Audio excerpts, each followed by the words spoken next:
Hiya everyone, it's Monday, history show, but what a way to start after the tragedy in Southport. Shocking, absolutely shocking. But unfortunately, people jump to conclusions because when I first heard about it, I went onto this news program and there was the comments going up, and people were saying, oh, they were jumping to conclusions that it was a terrorist attack. And, we want our country back and all this nationalistic behaviour from them. Free Tommy Robinson. Tommy told us all about this.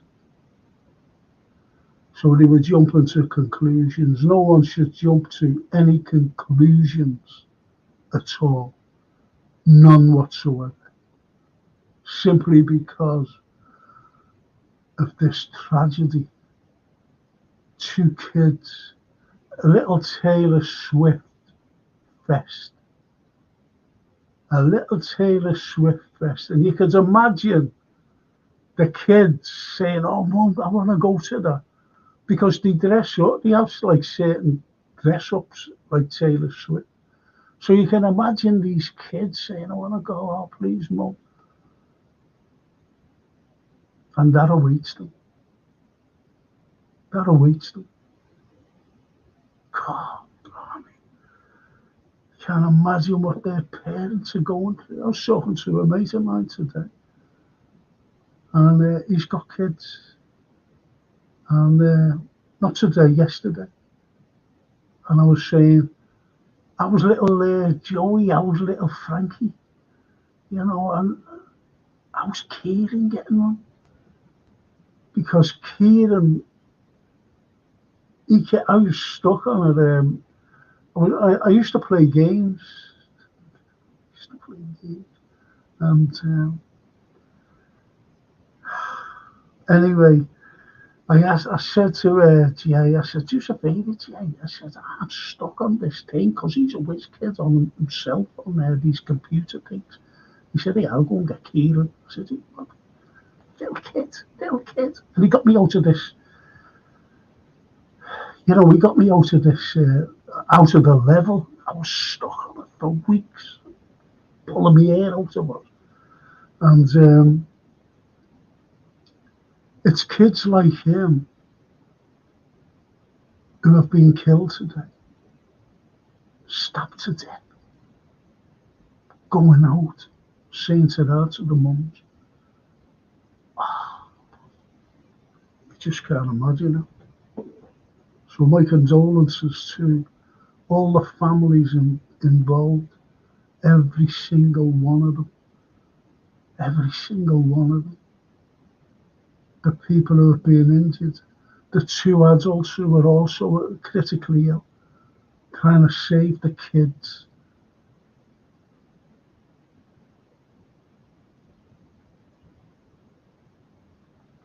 But, we have to, the Merseyside police got him anyway. They got him, arrested him. They arrested him. 17 years of age. We hear about this in America where you get these young kids going into schools and shooting everyone. You don't think it happens on your own doorstep. You just don't think. But it does. What kind of society are we living in? To allow... We don't know what's going through the thought. I just hope they don't come out and say that it's mental health. I just hope they don't say that. Because I know people with mental health issues and they don't go around doing things like that.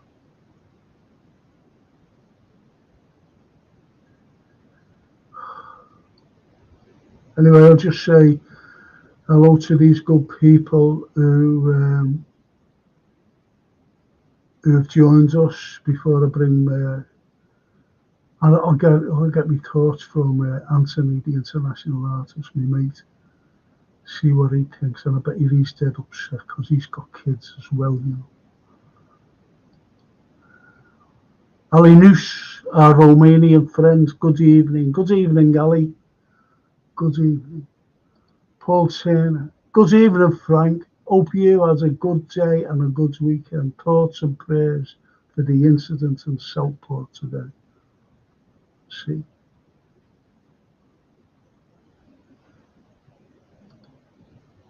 Sickening what happened in Southport, says Yusa. Oh yeah, that's Jay I was talking about there before. MNX. Your thoughts with all involved, the thoughts were all involved and the community, no words. I'm in shock. Paul Turner. Terrible use of children just trying to enjoy themselves, just don't know what is going on in the world. And as Yusuf replies, it's a horrible world we live in. Oh, Will P. Hiya, Will. Yes, terrible news today. And yes, we don't know the full story, so it's all speculation until the truth comes out.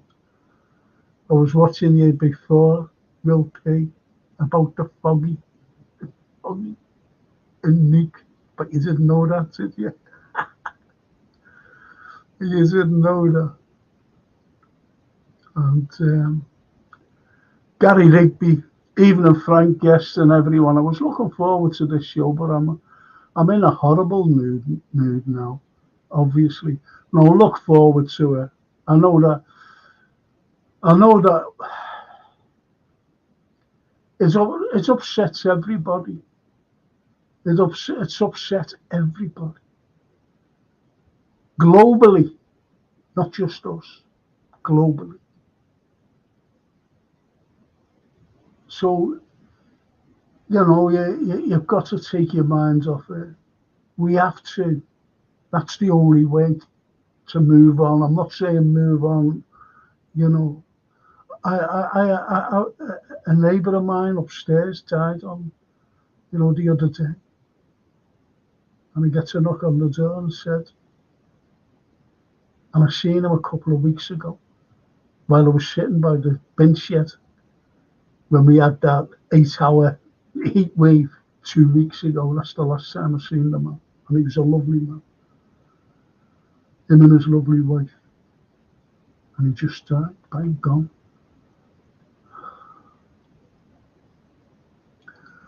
And then, little gifts of tears. Hi, Frank, says Vera York. Hi, Vera. And Will. They have already said he had mental health. I didn't know that. I really didn't know that. That's the famous saying, isn't it? That's the famous thing, mental health.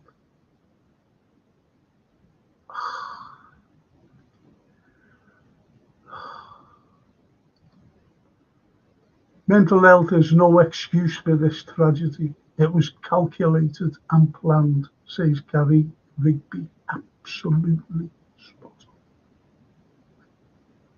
Spot on. And Vera says, it's awful, had me in tears, as this is a heartless act. Put him away for life. You don't get life here. You get out.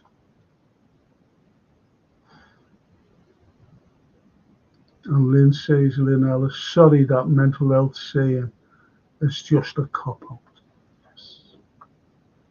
Yes. So come on, I'll just get my lovely friend's thoughts on this, and then we'll do the history, because there's lots to do, really is. And another thing as well, on Friday I'm doing a walk. It's a meeting at Exchange Flags, 10:30 in the morning. not in the night. Because if we met at 10:30 in the night, we'd all have to go on a pub crawl. Someone asked me to do a sort of like pubs, to give the history of pubs. And I met at the Ship and Mitre, Dale Street.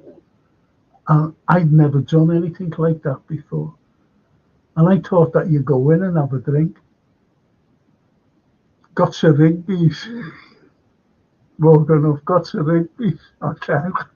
I'm going home. Honestly. And I got messages saying, you're so most you are. You went home. And listen to him. I'm off for the pub call, Frank.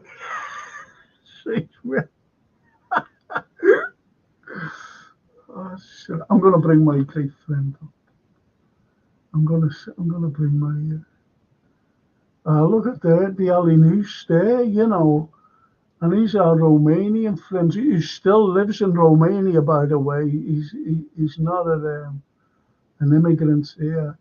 He still lives there, and he said, I'm in depression for 14 years. I know how it is. We all know how it is. My daughter's a chief mental health nurse. So I do know. Oh, it'd be great if you could call. Oh, it'd be great, that will. Be brilliant. You'll enjoy it, Show you things. Show you things. And even the M&N says, I'll join you. They got enough barrels. They got enough barrels, absolutely. I'm going to bring in my great friend, Anthony. We'll get his take on that, what happened. And we'll just go straight into the history, people. Okay, I think you'll enjoy it tonight. Evening, Anthony. Good evening, Frank. Good evening, all. So how are you today? Sad, Frank. Sad day. You know we've got the kids, and we speak as parents as well as horrified onlookers. I've sat and watched every snippet of news all day, really, and you kind of hope that it would ease a little bit, and it's not that bad, and it just gets more and more horrific. It's just it does, and it's the way we feel it as parents. Yes. We feel it as parents. I was only talking, as I said, I was talking to Jay, an old mate of mine, and about his lads. He's got a gang of lads, got 5 lads, and they've all done well. And I was just talking about this young Kieran. He must have been about 5 or 6, and he came in and got me out of this. Like, I was stuck on a level of dark, and he got me out of it. And what he's doing today, he's at university for IT things, and he's just got to, in his exams, distinguished marks, distinguished, that's that, distinctions. Absolutely wonderful, to think that young kid, and this is what I was thinking of. And Jay as well, Jay Jason, he's got his own kids, and his daughter, little Layla, she's the same age as Sophia, and she goes to the stables and learning to ride and things like that. It could easily happen there. It could happen anywhere. Anywhere, Frank, and until it happens, we watch it. We're watching it on a daily basis. The genocide over in Palestine, Gaza, and we think, God, stuff like that's never going to happen over there. Look at them poor babies. Look at them poor kids. And then you turn the news on today, and it has, it's coming, it's global, and there's so many questions. Knife crimes, you mentioned. But we can't answer. We can't answer that. We haven't got the answers. No. We haven't got the answers. We don't know where the core of the problem is. People blame parents.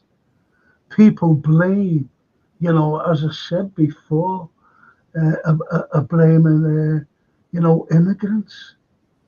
Yeah. It's just shocking. They just jump to conclusions instead of waiting for the police to come out with the facts. But I'll tell you what, you'll never get his name because he's 17. He's 17. I think they should mention his name, but you won't get his name. But people again will jump to conclusions that,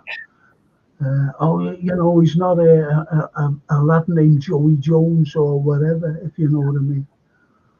That's the unfortunate part of modern life, because we live with information swapping devices, telephones, that we're in receipt of information, whether it be wrong, and it's been proven over the past few months with the poor young lad Chase Slater, who went missing in Spain. Yes. And even earlier last year with the poor lady, Nicola Bulley. All the conspiracy theorists and everything go out because we've all got a phone and we can all tweet opinions. This is and they're following these things, on social network. I'm still act. Yeah. Would you believe I'm still act? It's shocking. And the bloody Facebook people know that I've been act. They know it. They know it's not me. Yeah. And Jason changed my password, and it's very. I had to keep going back to the message. What he put, this is your new password to put into Facebook. Yeah. And it was dead hard. Dead hard. The password, and they still just, go. I just give up. I just give up. Anyway, look, invasion of privacy, and it's easy. Of course, I've lost everything. And Will P says, good evening, Anthony. Hiya, Will. Paul Turner, good evening, Anthony. Hiya, Paul. Good evening. And Lynn Ellis, evening, Anthony. Good evening, Lynn. And when I was talking about young Kieran, Will P says technical whiz kids these days. Yes. Yeah, they are. I'm useless. Yeah. Useless. Lynn Ellis, police statement said he comes from Cardiff. Yeah. I heard that, yeah. Daryl Murray, Frankie. IBR Stella. He says, what if they're putting smart dust into the medication for mental health patients, as most of the mass shooters in the US were on medication? That's true, They were. IBR Stella. It's a strange one. And we don't seem to have any independent, or we possibly do have independent evaluation of what's going on, but it doesn't reach our mainstream media, does it? You've only got to look at, I don't want to go on about serial killers or anything. The likes of John Wayne Gacy. Yes. He wasn't mentally unstable. The likes of Ted Bundy, they were mentally unstable. Very clever people. They were. fooled a lot of people. And Well, they were pillars of the community. well, as you know, exactly, pillars of community. As you know, I give a lecture about Jack the Ripper. Yeah. And Jack the Ripper, I'm not going to say who it is. Yeah. I always remember, what's his name? Tom Slemon. Yeah. He was at a lecture I gave. And at the end of it, he went, "Wow, that was great." I said, "Oh, thanks." Yeah. He said, and he has a little a column in the Echo. I remember Said, "Can I use that, Frank?" I said, "No." He said, "Why?" He's a lovely fella, Tom. I said, "No." He said, "But why?" I said, "Because if you put that in, I won't have any more lectures about Jack the Ripper." And he goes, "Oh, I forgot about that." I said, "Oh, So you bring up an interesting thing. Did you never do any columns, history columns, in the papers? the Echo, whatever? No, The Echo or the Post? no, never asked me. Wow. I wasn't good enough. Wow. It's the way it is. It's the way it is. Way it is, unfortunately. Well, Pete, there's so much false information out there. Be careful as to what you see and believe. Yeah. Absolutely. No, totally get that. Yeah. Well, Totally. I did a show, Will, last Wednesday, and it was involved that it wasn't history, it wasn't anything like that. It wasn't like tonight. It wasn't like a football show or anything. It was like what's going on, and that's what the title, what's going on, with question mark, exclamation mark, and I was talking about false information, fake news, misinformation, propaganda, you name it. I was talking about it, and people unfortunately believe it, and they just follow a certain narrative. Yeah. It's as simple as that. Yeah. Darryl says, "You look like you got a nice town, Frankie, being out in the sun." Yeah, I was sitting by the bin shit. Me and the flies. Sitting there. Gets hot in the summer. Let me get onto this. Yesterday, on Saturday, a friend of mine phones me up, Steve Garnett, and he said to me, "Am I coming down to you tomorrow?" I said, "Well, you said last week you were." And he went, "Okay." He said, "I'm just finishing up a project." I said, "Okay." So anyway, he gets down to me, right, about 1:45. He said, "Do you want to go to Crosby?" I said, "Yeah, lovely." Just to sit out because it was a lovely day. Yeah. And anyway, he gets to the prom, parks up, pays the event, and we're sitting there.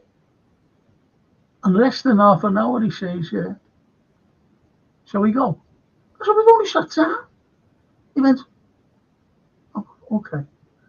Then 5 minutes later, shall we? We were there less than half an hour. So I said, "I'm going to get this all the time." So I said, "Come on then." Anyway, we get some. And we're away, in his car. And I said, "I'm not going home yet." And I went like that. I said, "Listen," I said, "do you fancy a coffee?" He said, "Yeah." So anyway, he pulls up in a cafe, sat down. Now, we went out at 1:45, right? Yeah. Went to the beach, or, Crosby, sitting on the prom there. And went for a coffee and something to eat, just a sandwich. And we were back in the house by 3:25. Would you believe? I said, "What kind of a day out was that?" And I never give it a thought. He said, "I've got to go."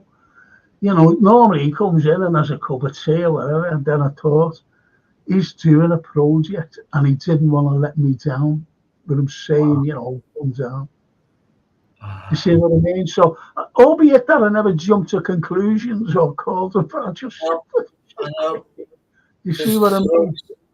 So when you think it's out, he must have been finishing off his getting on to finish off his closing, because he's a lovely fella, lovely, quiet man, you know. Yeah. Anyway, that's it. Well, God bless friends like that, Frank. Yeah. Yes. And there's Gary, and he says the fascists are all coming out of the woodwork now with smug comments about Enoch. Yeah, Tommy. Yeah. Yes. They're always there, Gary. I think they just wait. They wait for their moment. All the time they wait for their moment. Yeah. Every time. Yeah. And as I said at the opening, you know, we had these three Tommy Robbins. Tommy was right. Tommy this and Tommy that. Enoch Powell.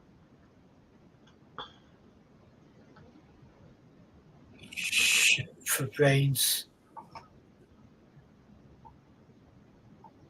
Listen to this, Billy. Real pig. I was at yours earlier today. I was by yours earlier today with work picking up a new make. It's not bad, is it? Dear poor Anthony can't drive anymore, and Paul Lorraine has to drive us everywhere. Plain you will. Yeah, I never learned to drive. When I was 18, my mum and dad bought me lessons, and the instructor was so balmy, he was right off his plot, that it kind of put me off, and I've never been greatly interested in doing it, because when I you know, later in our youth, I was in bands and stuff, and I was quite happy enough carrying amps and stuff and having a few drinks. So I'd rather do that than drive. So I never learned. But I just laugh every time when I was going to give that talk at the Liner Hotel. And they were looking at us. She was in the middle of us.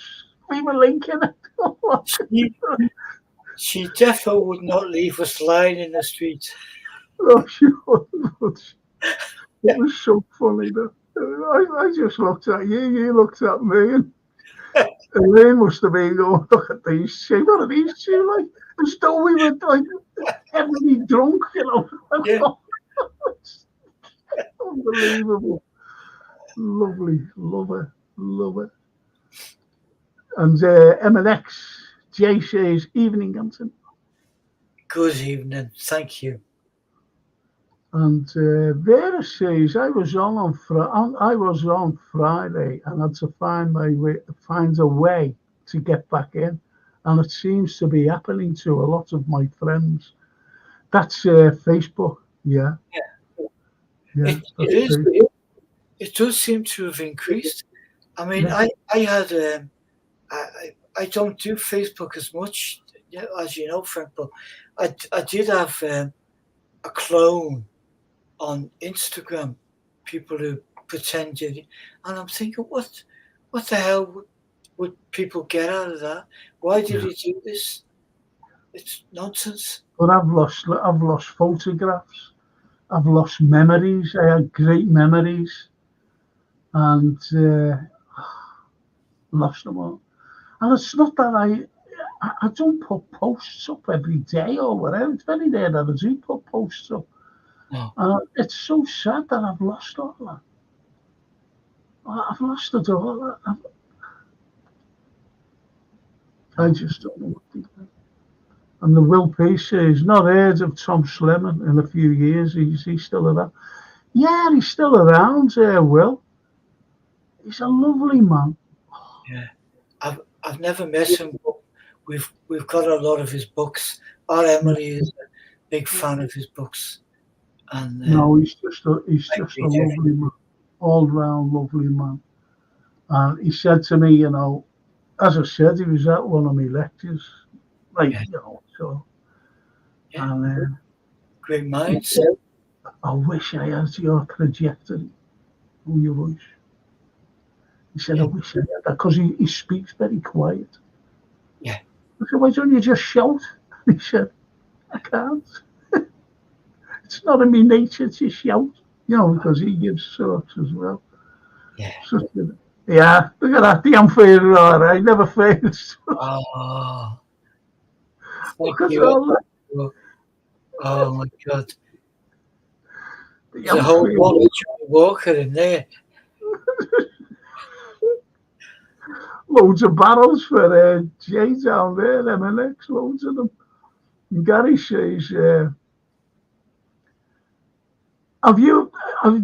have to update the security features every now and again. They update them. Just need to download the latest ones. Yeah, but yeah, I suppose. No, you're all right. You're all right. And Jay says, beautiful machines, the Mercedes. I got one as a courtesy car. I had them chasing me for 3 months to return it. Can you bring the car back, please? No, I'm on holiday in Spain. And I got the keys. That's a bit of scouse of that. And, well, there's a future guest then, Frank, Tom Slemmer. Do you know what? You're right, I used to have his phone number. Let's go. Let's go. But I'll tell you what. Well, I'll try and get him on. I will. I'll try and get him on. So,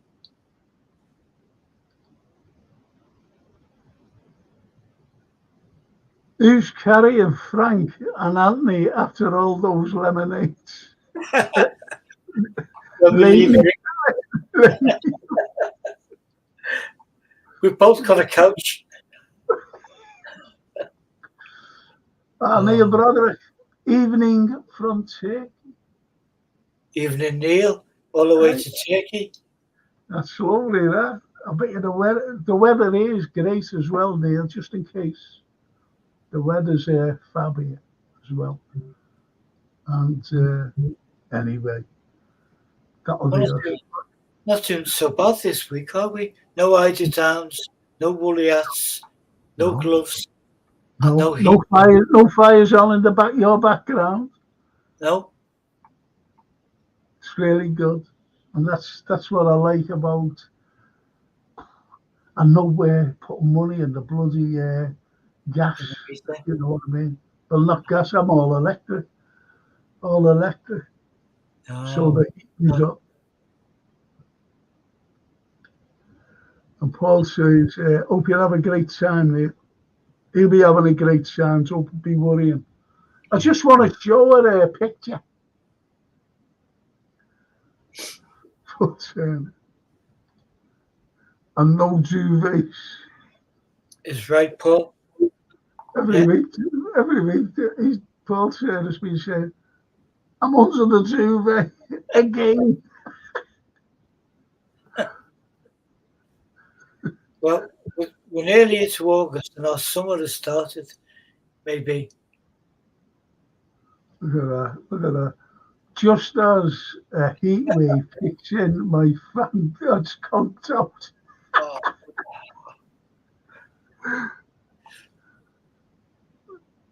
And Will says, it's 90 centigrade in my place, Frank, with the fans on. Shh. Wow. Wow. I'm on top of it today, Shays. Instead of being under it, I'm on top of it today. That's incredible, man. That's incredible.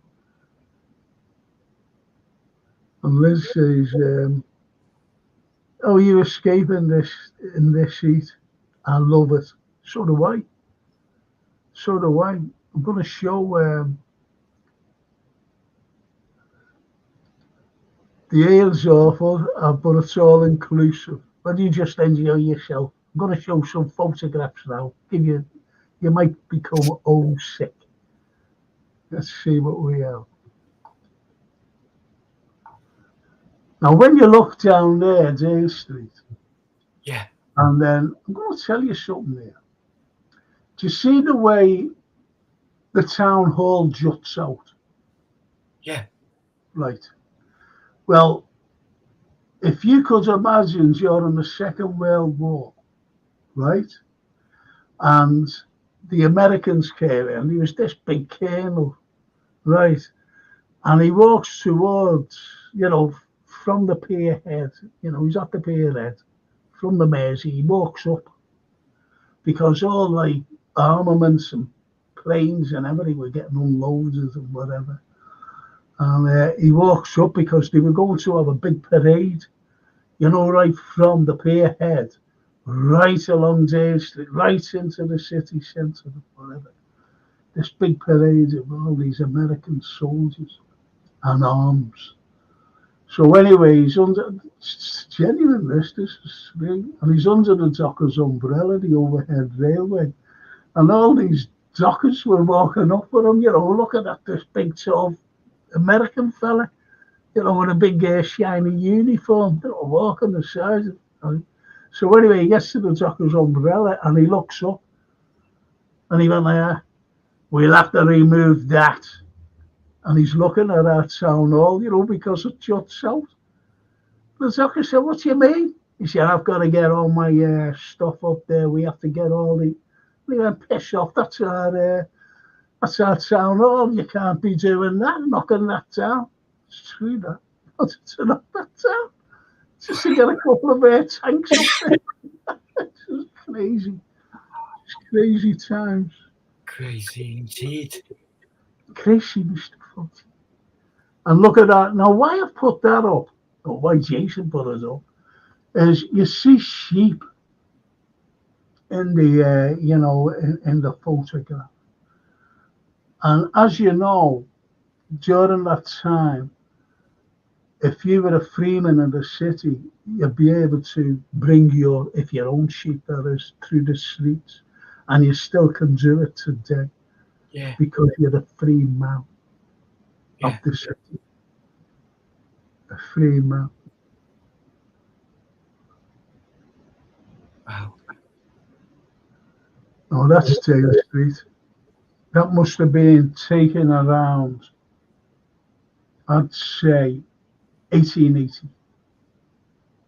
1880, that is. Because you can still see the town hall jutting out.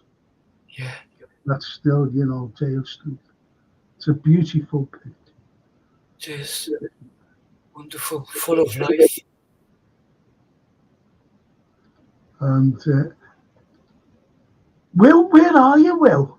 Whereabouts? You're not in Liverpool, because you were down here today, weren't you? Unless Jay says, drove down there, never mind how the buildings jump out. Have you seen the pedestrians?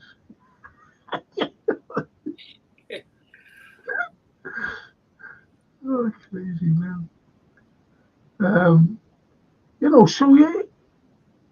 it's a cracking picture, that. That's the first set I've ever seen.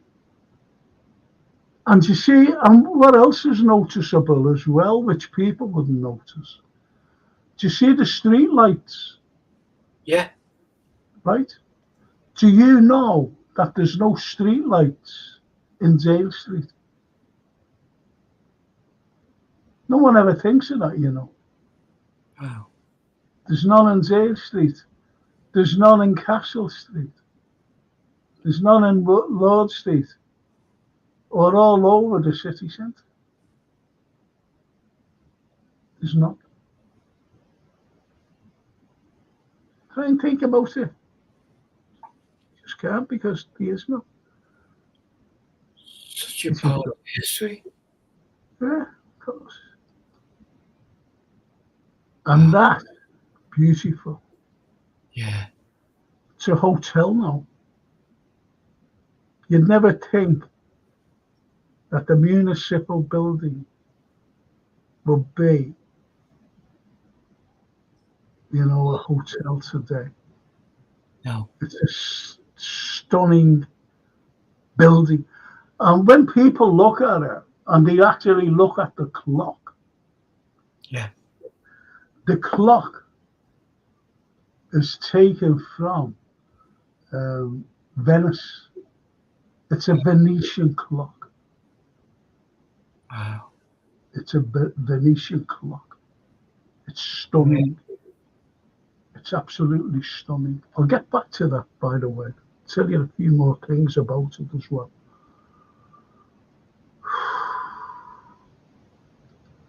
And Lynn Ellis says, never ever thought about streetlights. No, there's none at all. The Midnight Toker, Taylor Street. Yep, you're right there, midnight. And even Jay says, wow, what a fact, there is no streetlights. No, there isn't. Anywhere. You walk around town, you won't see any streetlights.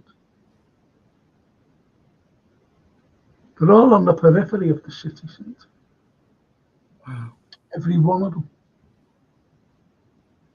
Because I was walking down, I had a group of people one day, and I was walking down William Brown Street. And as I was, showing them things, I said, yeah, look at that up there, look at that. And they go, oh.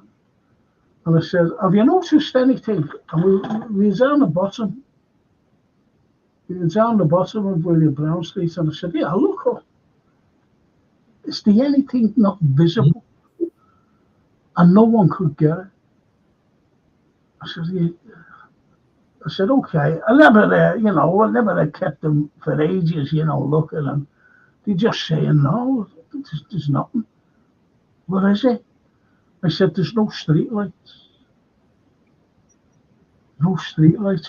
And he went, wow, you're right. So when we were walking down, this is the crux of it, when we were walking down Dale Street, every single one of them were going, there's no streetlights here either. You see what I mean? So if you say something, people do take notice and look. Yeah. And look. But that underlines what we mentioned a few times, that we look but we don't see. And we had that conversation about walking through town and looking up at the buildings rather than looking at phones for you or whatever. Then you see the real history. Of course you do. No. Well, that's Gary Rigby says, they don't have lampposts in Oxford, they have spotlights on the top of buildings in the city centre. We have them.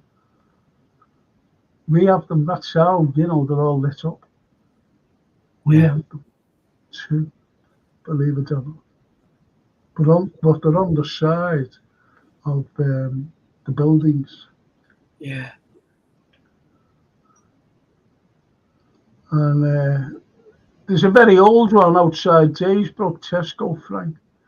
Well, when you look, yes, they do leave certain ones up. And I'll tell you where they are as well. They're in Rodney Street. You have a look at Rodney Street and you see the old gas lights. So they've left them, obviously, their electricity. And also in Queen Avenue,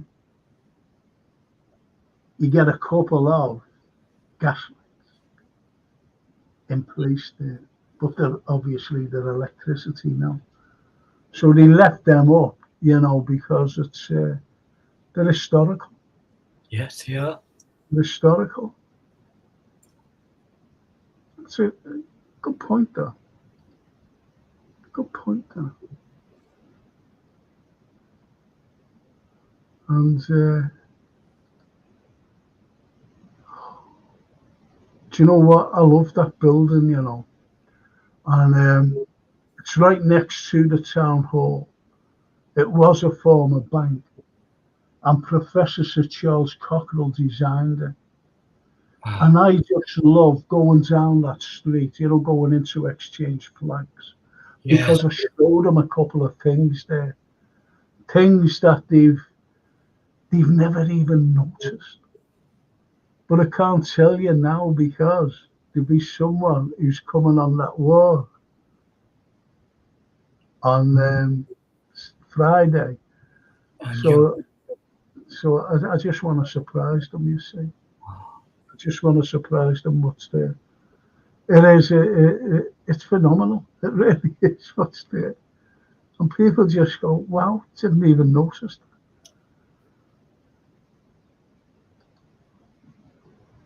Do you know what? This is one of the few buildings I don't know who designed. It's still in Jersey.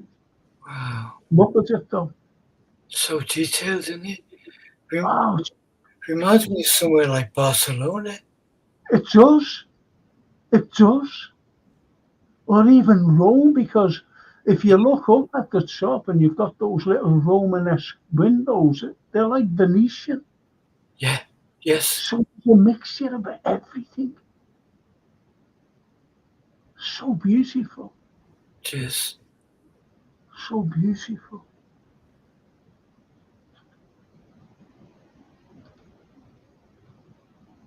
Look at that. No, why that? Why that show? I didn't know he was showing these. I'm being honest.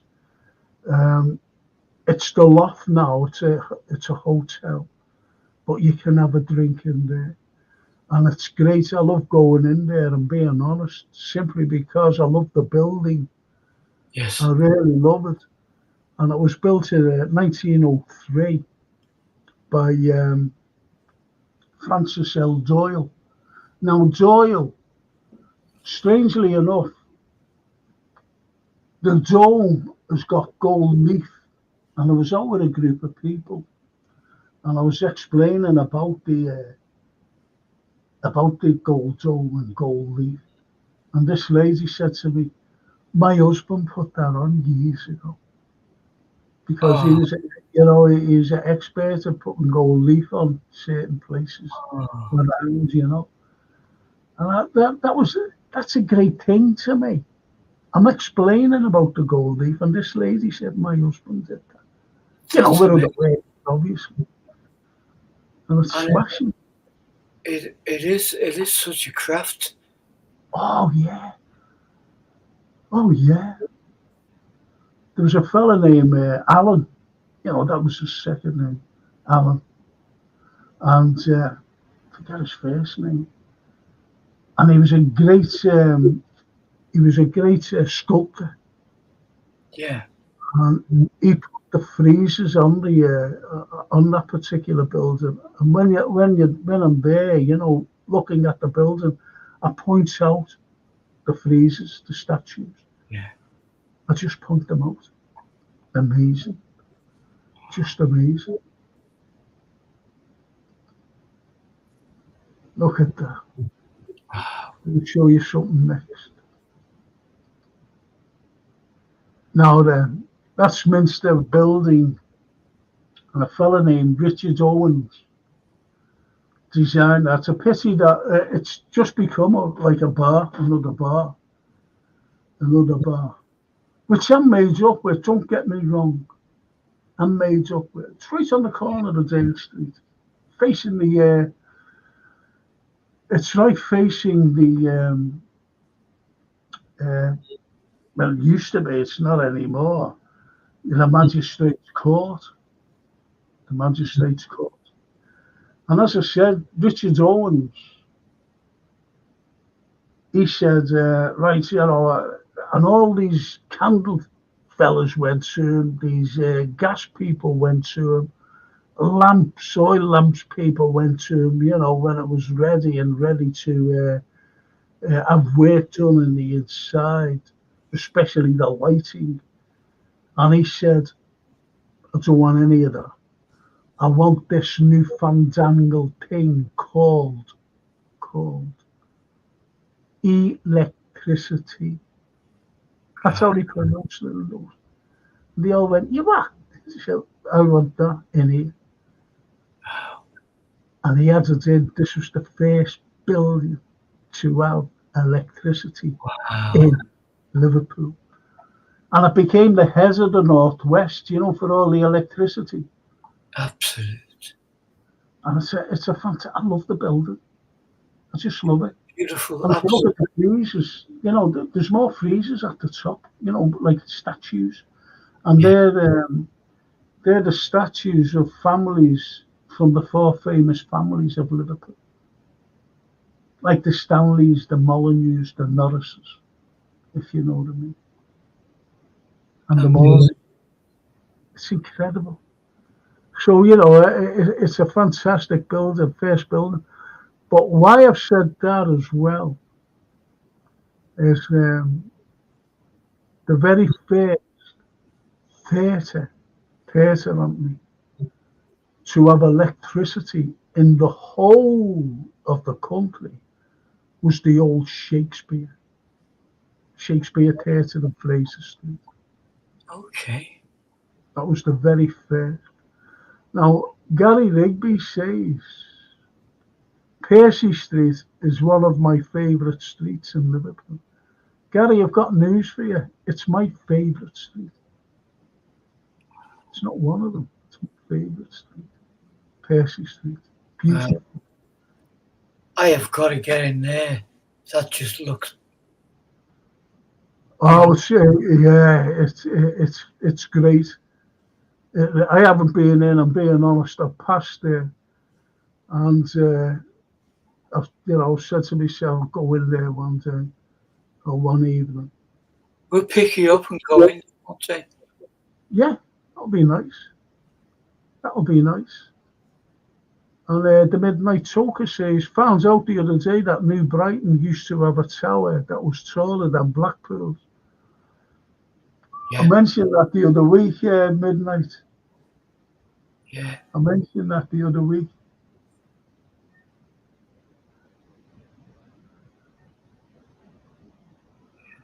And the LFC, I've got that there. I don't know whether it's showing because the vlog says, hello, you know, what do you think of the map of Liverpool I've sent you, Frank? I assume you've seen it loads. I've got it. I've actually got it, you know. I've got that in my collection. But listen, I'm going to show the clips now to give us all a little break. See you after the I'll see you after the thing with more pictures and more little bits of history. Yeah.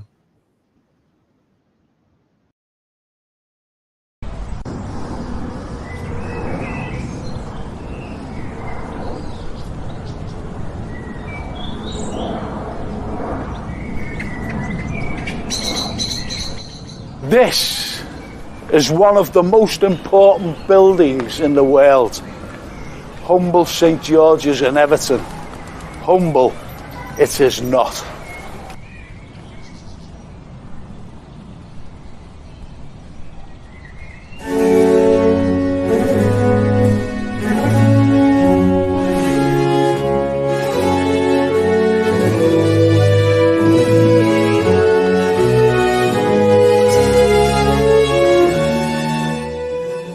Isn't this absolutely stunning? And it's a definite Liverpool unequalled.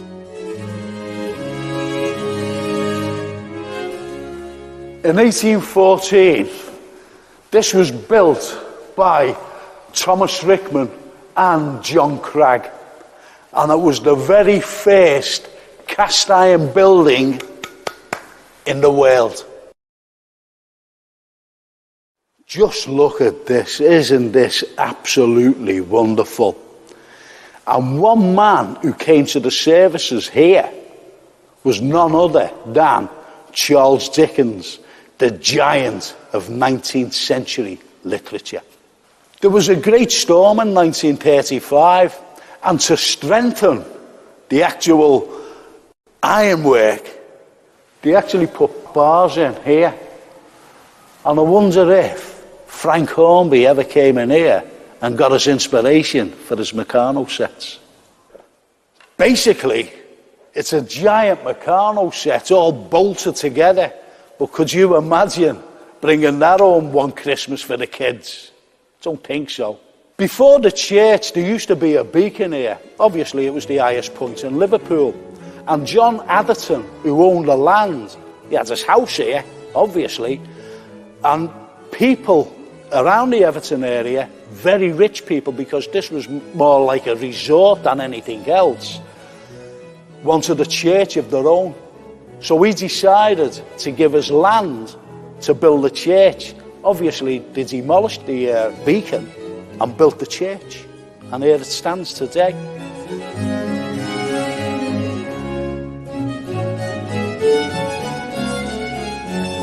I've just mentioned before the highest point in Liverpool. Let me prove it to you.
This is the original Thomas Steers' 1715 dock wall, the first in the world.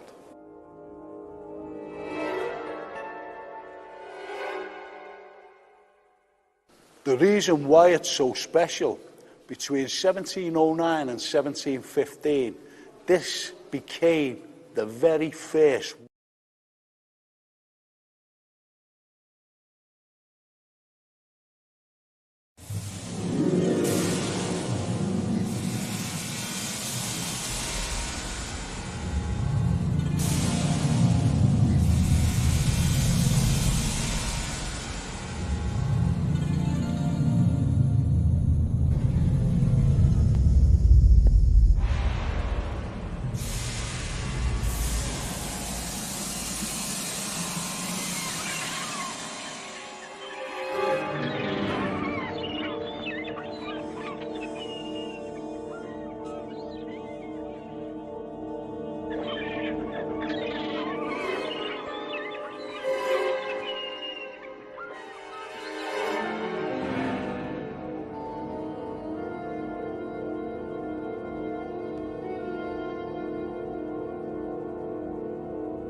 This is the original Thomas Steers' 1715 dock wall, the first in the world.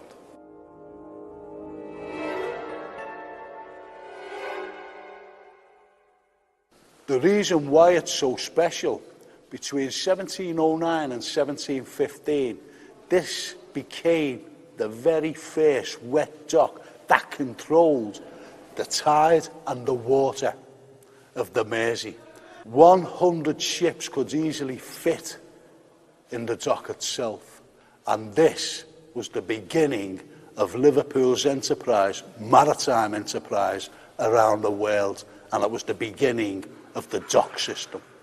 And through Liverpool 1, this particular wall is preserved. Up above, there's a porthole that shoppers will be able to look down because the history is at their feet. Liverpool is built on sandstone, and where I'm actually standing is the seabed, again, sandstone.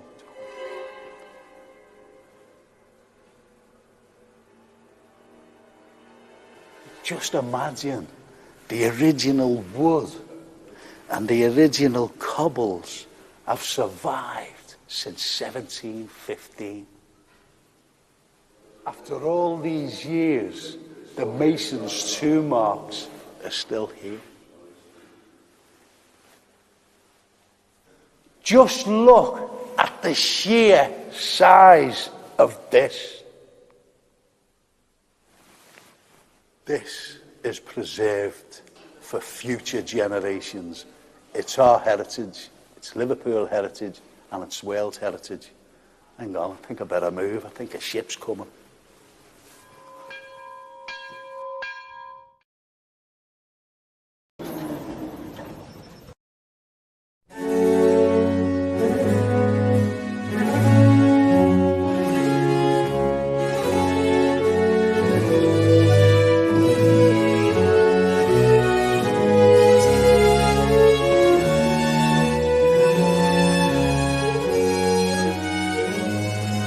Here, during the new construction down at the Albert Dock, what you can actually see behind me is a building, the new Park 1 West building, that's shaped like the bow of a ship, and it just coincides with the Albert Dock, which was the very first enclosed dock in the entire world, built in 1846 by Jesse Hartley. It's absolutely wonderful, and it's Grade 1 listed.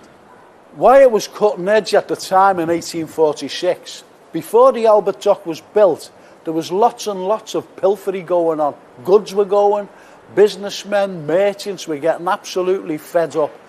And Jesse Hartley, the dock's engineer, came up with a brainchild to build an enclosed dock.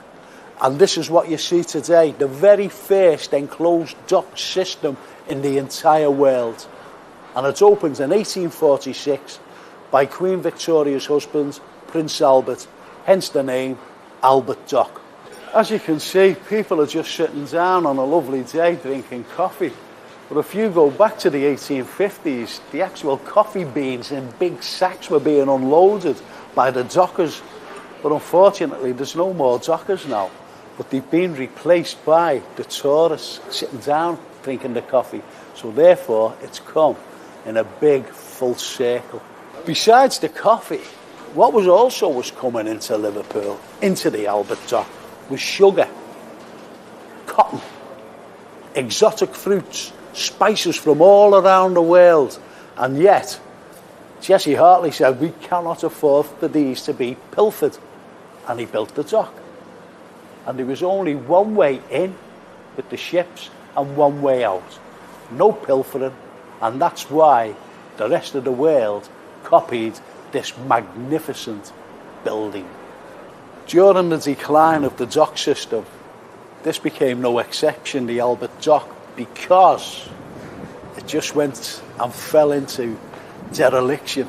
And the dock itself, the water side of it, just silted up. And it wasn't until 1983 and the foresight of Michael Heseltine, the Minister of Merseyside then, he foreseen a great future for this dock. And today, modern times, it's become one of Liverpool's jewels in the crown for tourism.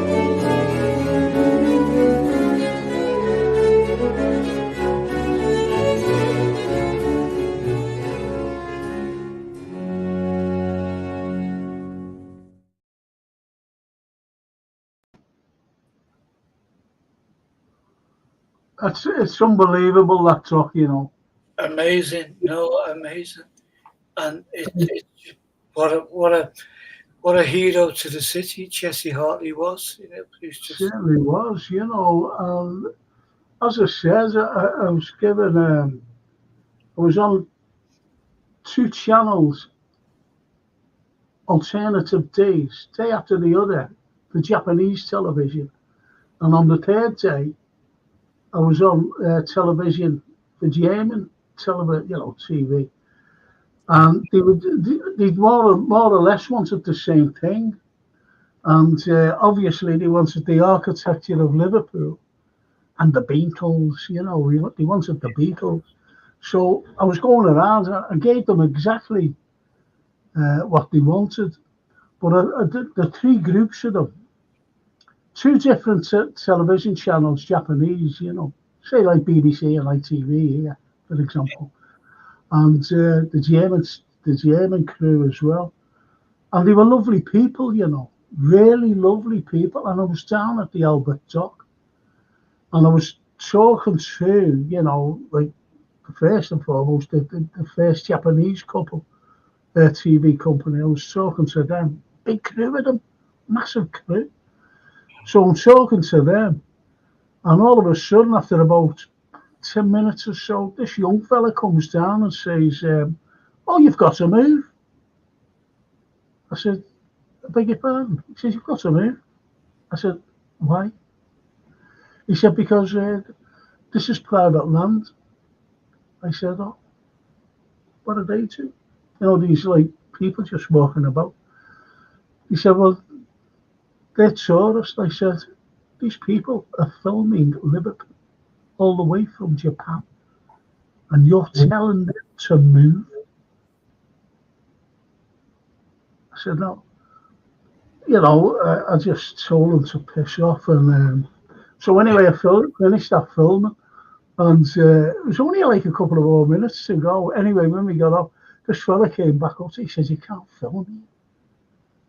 He says, "Honestly, you've got to get permission. You've got to have this. You've got to have." So when I did it the next day for this other television crew and the German television crew, I didn't film there.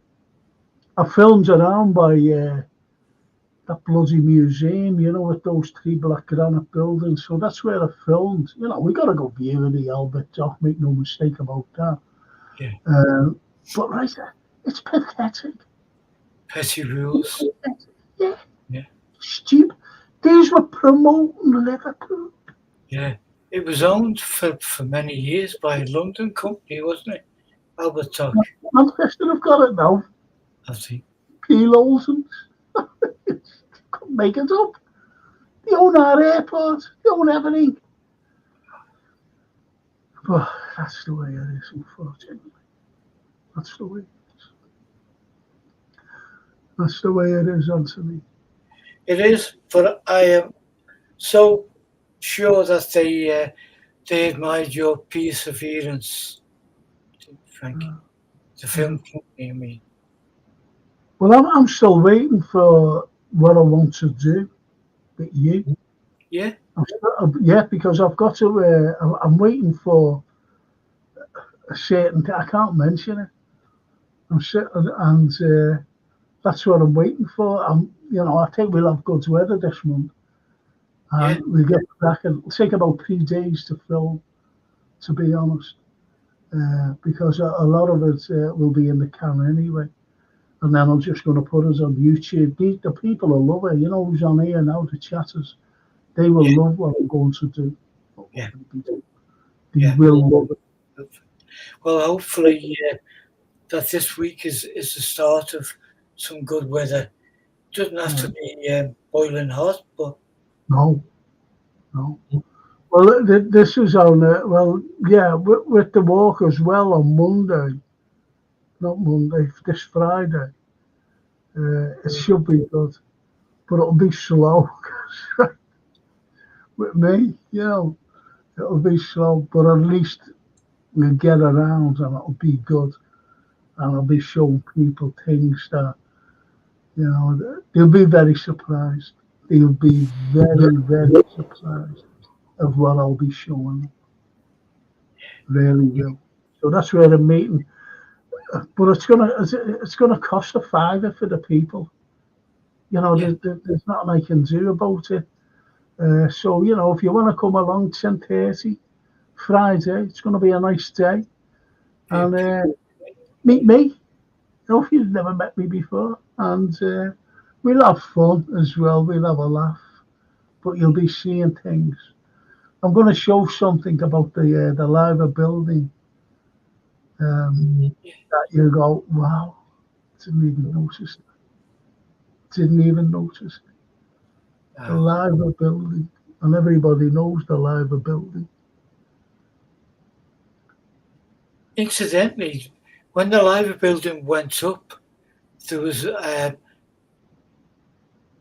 large wave of animosity towards it, wasn't it? It was, yeah. Because it was Yeah. like nothing Yeah, before. So, yeah, because they see, don't forget, you know, the port of Liverpool had already been there. And what was coming out at the time was, you know, people were saying, you know, in the papers and that's going to be a skyscraper and it's going to be taller than the port of Liverpool building.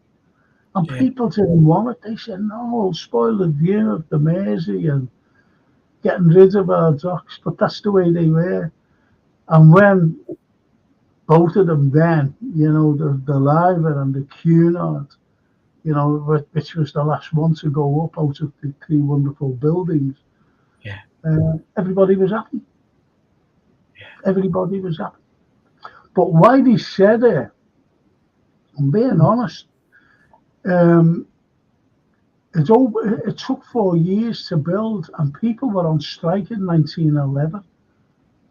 People were on strike in 1911, and it was hand to mouth in those days. And there's a very famous picture, I haven't got it now. There's a very famous picture where you see all these fine gentlemen sitting around the clock before they put it up. yeah. You know, all having a great meal. Yeah, in the direct room. Yeah. Yeah, So it was like a slap in the face to the workers. yeah, And they were absolutely. fuming over it. Yeah, It's the way it was. The way it was. The way it was. And Jay says, my kids grew up on these videos, Frank. Superb collection. Thank you. yeah. And the Midnight Talker. Facts. Thank you, Midnight. Deja Vu says, Will P. Mark Simons. I love Gambia Terrace. John Lennon lived there one end in the early days, and Robert Stevenson lived in the other end. Two world-class geniuses on one block. And look what it faces, the largest Gothic cathedral, the last Gothic cathedral to be built as well. And when you think about it, Gambia Terrace, people were saying, oh, it's named after Gambia. It's not. It's named after a general called Gambia, you know, British, called Gambia. So people try to, you know, spin the word, if you know what I mean. Yeah. Spin everything else out on other people, you know. It's a beautiful area. The houses there are just stunning. I know they were allowed to fall apart. Now, remember, in the 80s, I worked up on Mill Street, and I used to, if I missed the bus, I'd walk down that way. Yeah. And it's just fantastic. Just fantastic. Still is. John Foster Jr. designed it, Gambia Terrace. And he also designed the greatest, the finest miniature Greek Doric temple, which is right, you know, just before you enter the cathedral. It's right there. And that was his Parthenon. That was his Parthenon. It's the finest, they say, in the world, the finest miniature Greek Doric temple in the world. And there's the picture of Yeah. Of the Yeah. this is just that's people were fuming at that because, as I said, they were on strike. They were actually going down to the docks to try and steal food. That's how bad it was. He was starving. And they're looking at pictures like that with all these fine gentlemen, if you know what I mean. Yeah. But that's the way it was. That's the way it was. And as the Midnight Toker says, only Tory that's done us good. Yeah, that was Michael Heseltine. Yeah. They were going to knock it down, you know. And Michael Heseltine said, do you know the history of this? Michael Heseltine knew the history of it. And he was demoted, wasn't he, by Thatcher over the Westland affair? Yeah. Because she sold the helicopters and everything to the Americans. She sold the Burma. Yeah. And he walked out. He said that was disgraceful. So she demoted him to the Minister of Merseyside. And he did great for us. He honestly, you know, I'm a socialist through and through. But he did wonders for us. Saved the Albert Dock. The Albert Dock would have been gone. Like the cabin would have been gone. Just like that. Gone. The overhead railway, gone. Yeah. The way we've done other things, you know. So you're right there, Midnight. You're right. Lynn Ellis is brilliant. Thanks, Lynn. Midnight should do a watch along and question type show, Frank. Yeah, I will. That's a very good idea. I will do. I will do. I will do. Wait till you see what I'm doing. What I plan to do in the next few weeks. You'll be absolutely delighted with it. I know you will. I know you will. Delighted. Everyone will. And we'll see. Great video. I've seen the glass view by L1. Yeah. I asked, I was the historical consultant for Grosvenor, for Liverpool 1. And I said, that will be a waste of time. I said, because if the sun's shining on it, you can't see down it. And I said, why don't you like go down there? And it was by, you know, by that viewing thing. Have steps going down and then go along and steps going up. And in the middle, have a big round unbreakable glass looking at the dock. And he went, great idea. But he couldn't get permission for some reason. Rod Home, you know Rod Home. Yeah. And he couldn't get permission. He couldn't get permission to do it. And he got that thing. It would have been great, that. Oh. Would have been fantastic. He'd have been gutted by that as well. Oh, he was. He was a passionate man for good ideas. Love Liverpool. He said to me, you know, he said, I can't believe that we haven't got permission. He said, that was a great idea you had, Frank. I said, well, people only have to go down a few steps. Look at it. They would have been made up looking at. Yeah.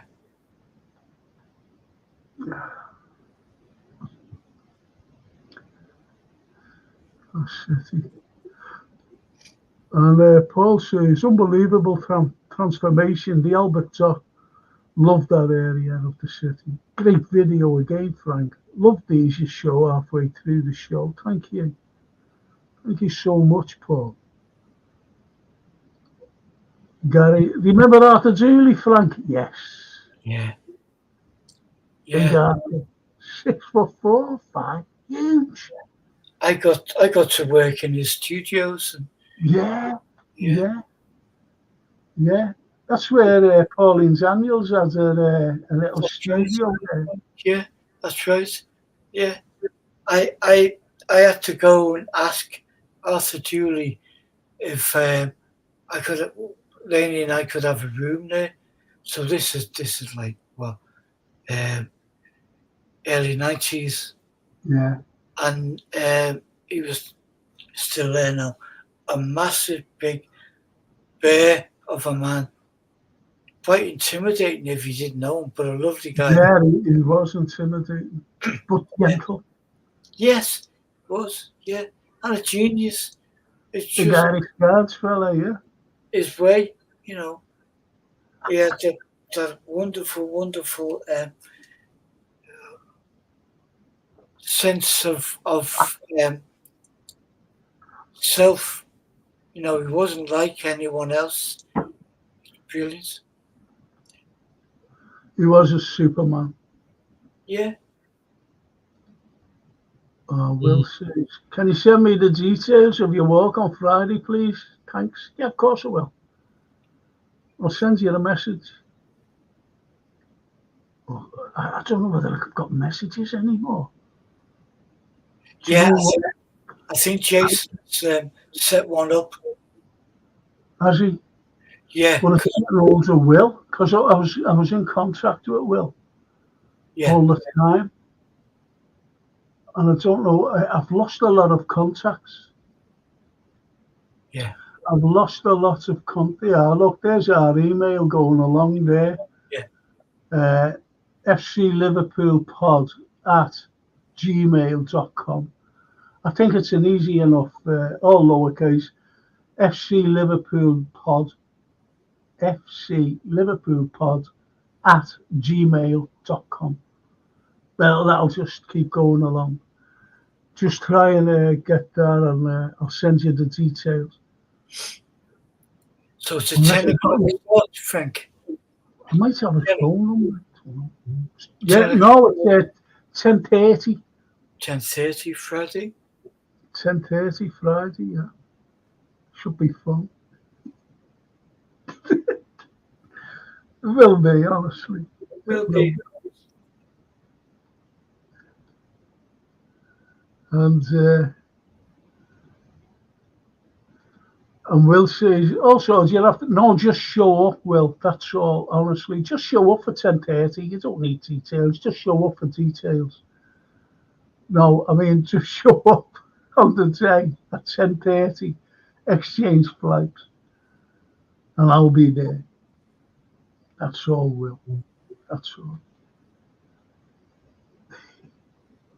Should be good.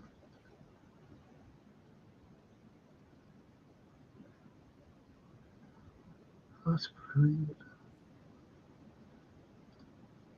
Think I'll join you. We'll jump in your make.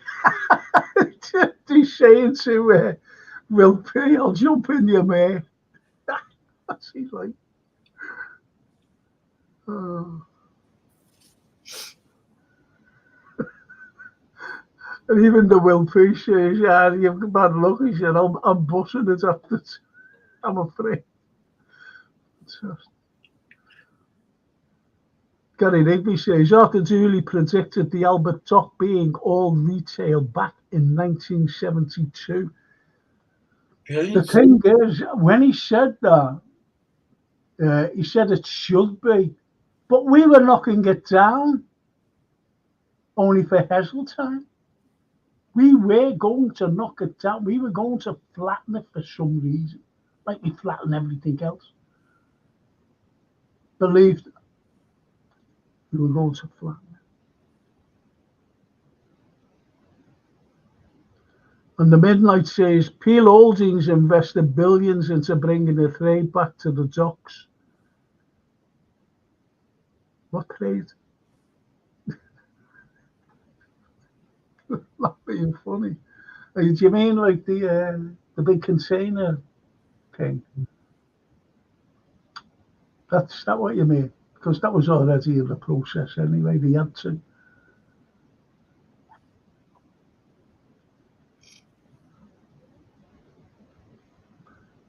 They were wanting to build all these skyscrapers on both sides of the water.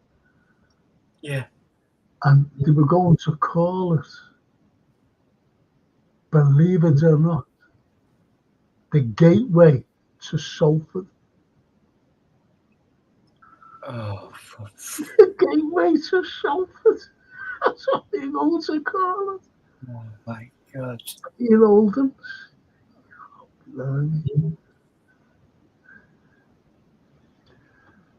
Mark, sir, a Scouser designed and built the Natural History Museum in London and the best building in Mank as well, Town Hall. Wonder why they hate us. Yeah, yeah, yeah, did. And do you know what?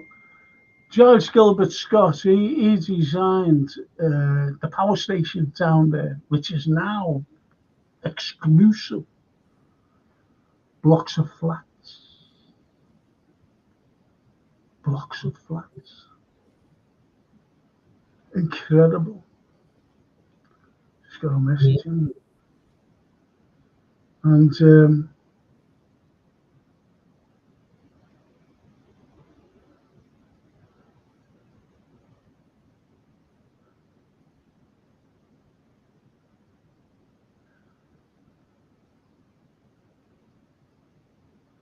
oh yeah, I'm all right. Absolutely. I thought I had him on another thing.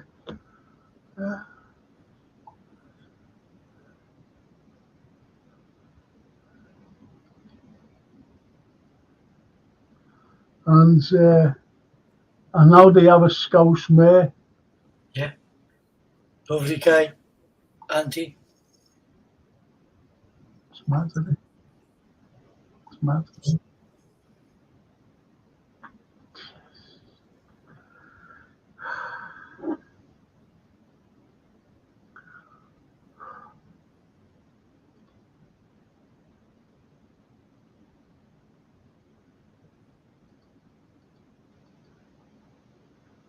Look at this.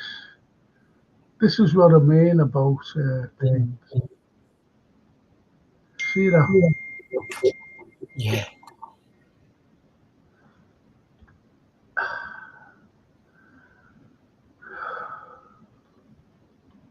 Let me read this. Do you know what though? You have people. You have people who, look at certain things. Look at certain things, and they wonder. It's just like that message there, that comment. I wonder why they hate us. You know what I mean? Now, W. Aubrey Thomas, one of our greats, he designed that building there with the little tower. Yeah. Now, that tower, that went right along. There was two other towers, because that went right along there. And beautiful building, and they cut it in half to make way for that monstrosity next to it. Yeah, and this is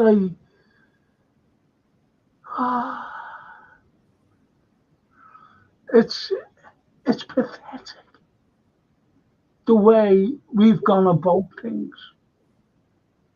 The way we've gone about things. Unbelievable. I don't think anybody remembers this, but during like the building of Liverpool One and the building of never liked that museum on the waterfront. Never liked it. And they started to build these black granite buildings. But what was on that site of the black granite buildings were fantastic Art Deco buildings by the greatest, in my opinion, the finest Art Deco architect in the world. And that was That was Snape's gone. Herbert J. Rouse. Stay with for a minute there. Herbert J. And they knocked them buildings down. Yeah. They would have looked sumptuous today. Sumptuous. Because what the plans were before those stupid black granite buildings was to put, they got rid of the idea of putting another building there, because they had a big competition. People all voted for one particular thing. And no, they never voted for the Cloud. They voted for this other one. And the Cloud came about fourth or fifth. So it was in shortlisted. And forget the architect's name, internationally renowned. Fantastic it was. And it was a wave. The building was a wave. It was an unbelievable building. And Mike Story said, oh, no, it'll be too expensive. So he gave us the Cloud. So when the Clouds, everything was great. Gotta say his name. And he brought up the architect of the Clouds. He brought up all his workers to Liverpool. Everyone. And they were going to build the Cloud. Yeah. And Mike Story turned around again and said, no, it's going to cost too much. So they had to come out with another design. Cost us millions, that, because what's the architect's name? But anyway, was it Will Alsop? William Alsop. Will Alsop is right. Thank you. And he had to go back to London with all his crew. He had to go back, and it was mad. And the thing is, as well, with the Cloud, you could actually see it from space, because he was going to have this a synthetic light on top of it that went into space. Wow. Think about that. Wow. Fantastic.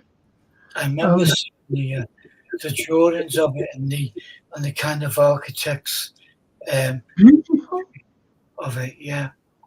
Beautiful, the Cloud. But this other one that won it, and he said it was too, there it is. I'm going to show you it. I love RJ, I won't marry him, but yeah, that's what it was going to be like. Yeah. Look at it. It's like a spaceship. Yeah. And the beam on top of it right to space. Imagine that there. Be better than the black granite things. But when that went, they planned to do a park. A park for all tourists, coming into Liverpool from the ships. Yeah. A park there. And that would have been magnificent. Yeah. Magnificent. But having said that as well, there was going to be a park around the Cloud too. There's the wave. There's the wave. Oh, Jay, thanks, mate. That won it. You've got the wave and you've got this tall structure. Got two tall structures. Absolutely magnificent. And they said too much to me. Oh, couldn't believe it. I could not believe it. I couldn't believe it. So they went like that. They turned to Will and said, okay, it's yours. And Will. And he turned around to him and said, no. That was magnificent. I've seen it from different angles as well, the wave. It's unbelievable. It's unbelievable.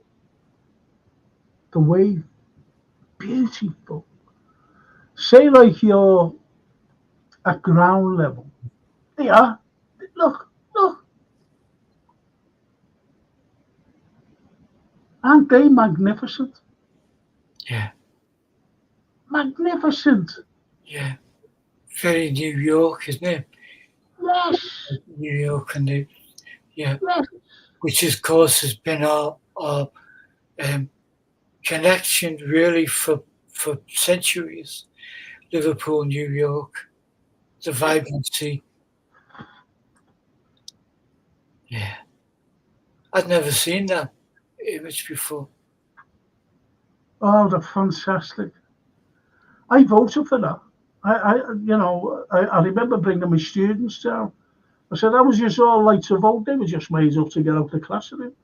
And they all went, yeah, yeah. So we went down to the Walker Gallery, and that's where you voted, There was other places, but I brought them down there because I like pictures.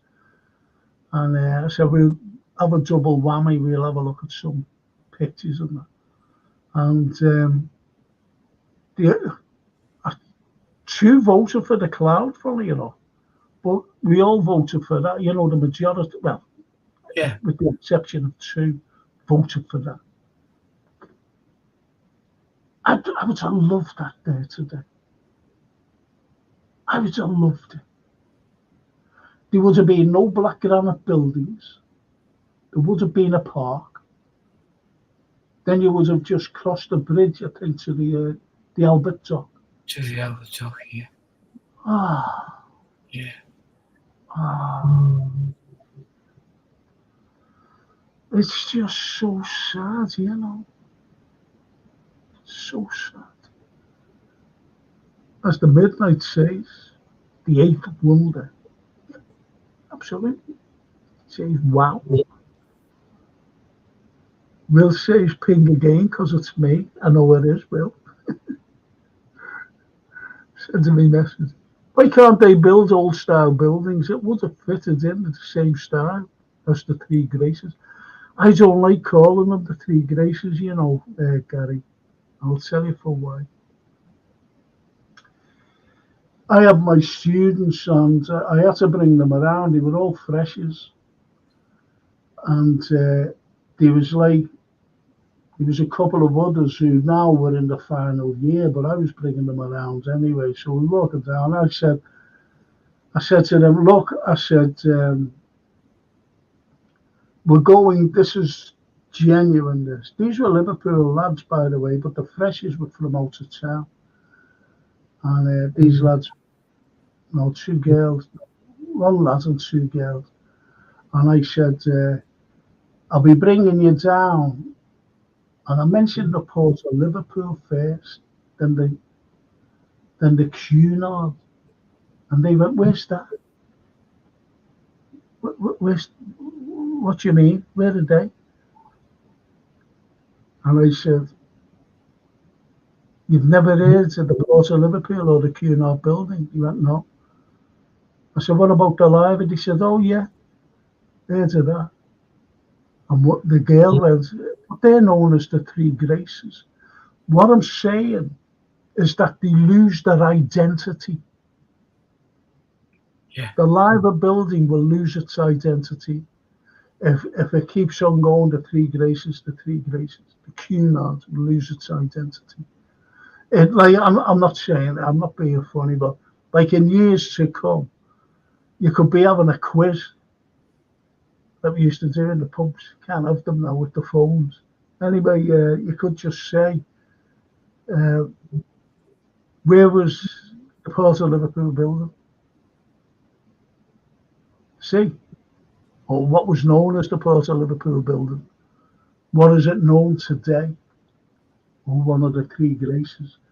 But they wouldn't know because it's lost their identity. And that I don't think anything from Liverpool should lose its identity. No, I don't either. And I think that's a problem we face in modern times with the glass houses, which have no identity. I mean, we can go into any city in this country and there'll be a version of a glass house which doubles as a retail development, nameless, faceless. Yes. I hate glass buildings. Yeah. But you see those two there, Yeah. They're iconic then. Yeah. And on the outside, you had the outside lifts. You know, Well, the outside lift where you could go up. you think of Yeah, the Twin Towers when you see them. absolutely. Yes. Yes. When you seen the video there before, Yeah. and I was down by the Albert Dock, and I mentioned about a building, you know, which had the bow of a ship coming into Liverpool. Yeah. That was a fellow by the name of Pele, Pelle, an American international artist, architect. Okay. And I was talking to him because I gave a talk to well over 300 international architects. And I didn't even know that they had a massive theatre in the Albert Dock. Massive. Over 300 people were there. Wow. Anyway, I gave the talk. And he came up to it. I was talking to him. And I said, well, have you designed anything? And he said, yeah. And we were outside. He said that. I went, go away. I said, that's clever, that. It's the bow of a ship. Yeah. It's the bow of a ship. I said, but if you look at it from a different angle, you actually see it coming in to the Albert Dock. He said, yes. Yeah. Precisely. You know, so these people came from all over. And even I forget his name, even the lad who designed that, the Twin Towers, Yeah.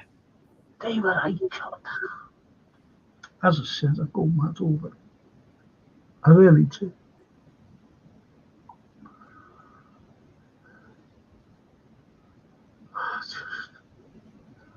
And Wales Heritage punishes us for any changes. So, no, that would have been all right. They would have been all right. I understand what you're saying, Midnight, because they took away our Wales Heritage status because Everton built their ground there where it was. They said just build it on the periphery of the site because they did warn us before, by the way. They did warn us over a couple of things that went up. They really did. Wales Heritage. Did you know they have a liver building it? Yeah, it looks the same but bigger. Yeah, but they haven't got the birds on top. Copied us. But you're right there. On the Yangtze, yeah. Gary, well done, mate. Well done.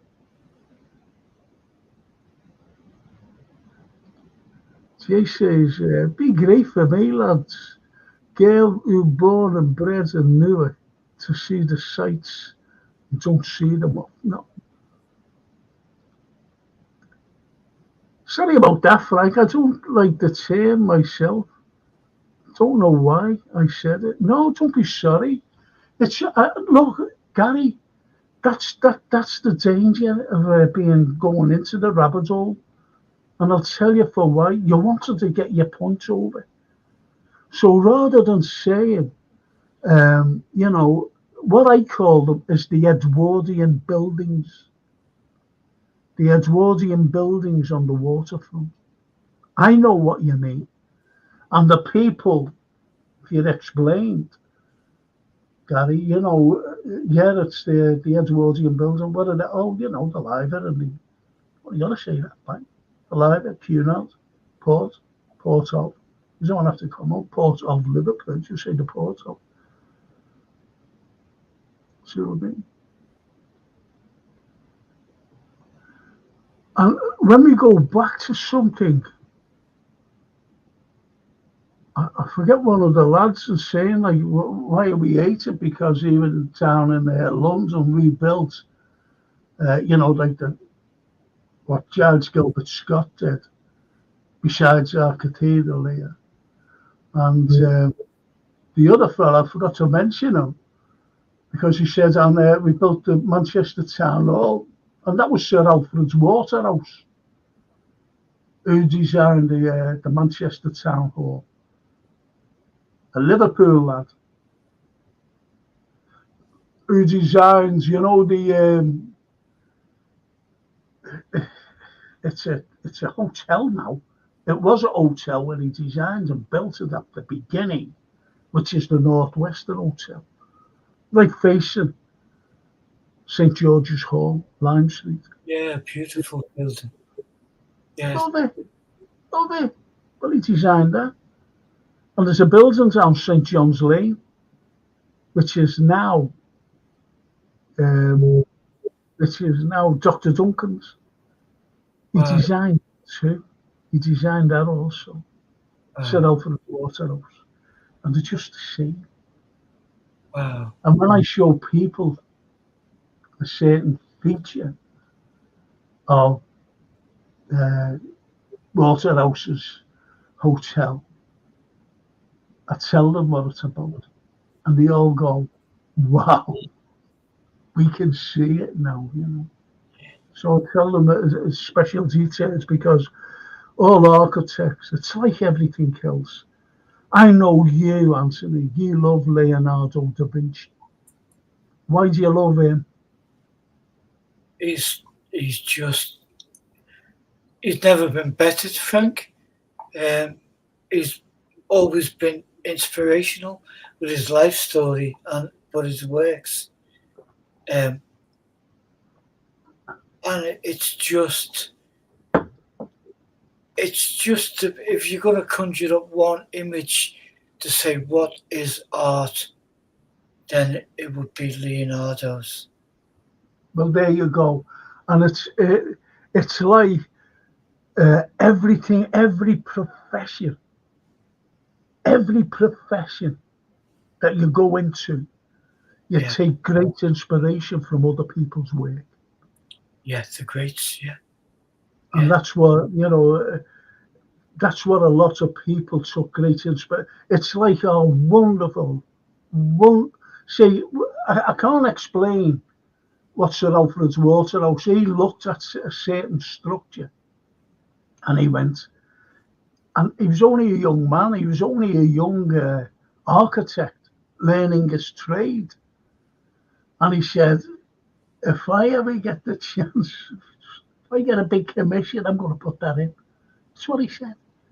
Wow. And he did. Years later, he got a big commission and he put it in. Wow. And I showed him it. And they all go, wow, look at that. I didn't even notice that. Wow. And that's what I love about it. Yeah, that's the thing. We've often talked about it, and that there's a fine line between inspiration and blatantly copying someone else's work. But we know the two exist. But architecturally, it's a joy to walk around Liverpool, even on a rainy, grey day, and look at some of these buildings and think, you know, remembering what you'd said and where it comes from. And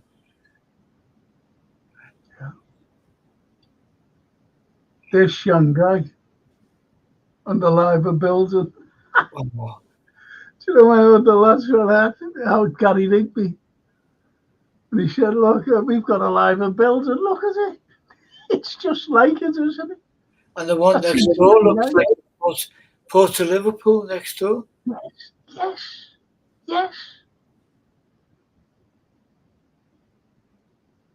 Just look.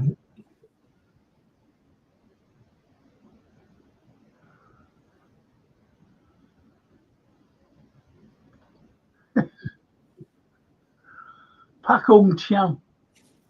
There's a new building that partly obscures the Anglican Cathedral when viewed from Seacombe.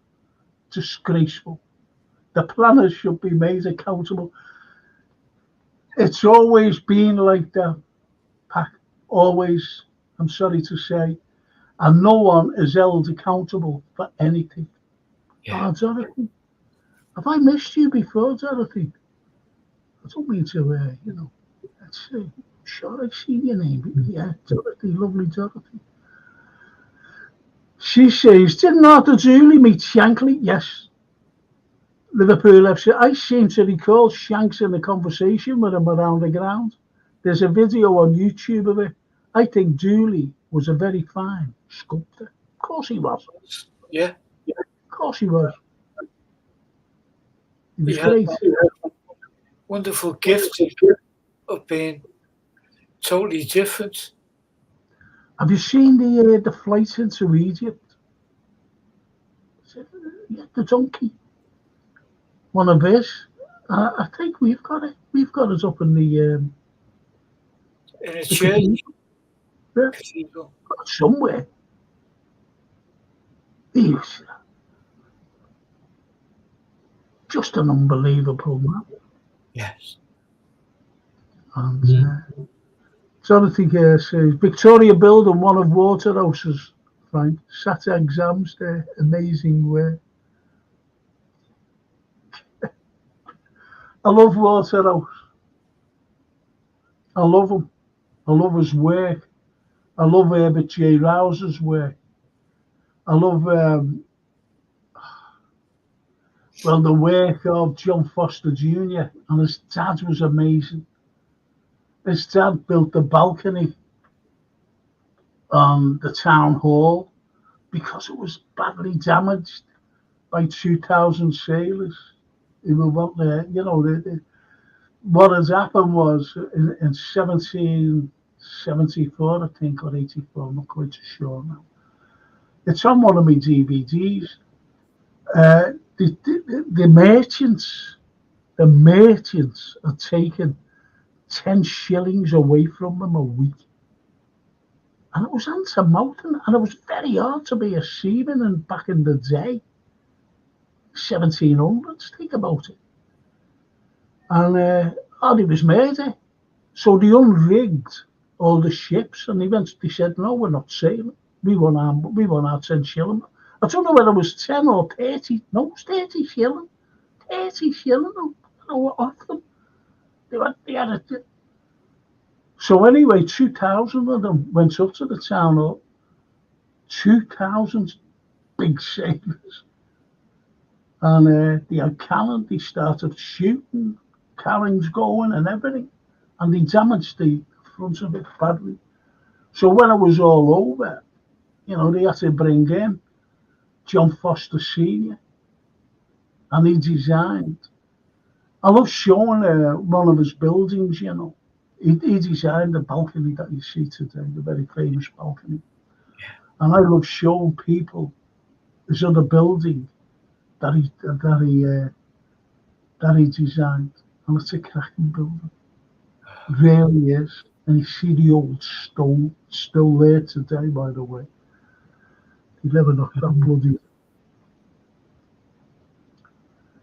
Gary says, couldn't believe it when I saw that building.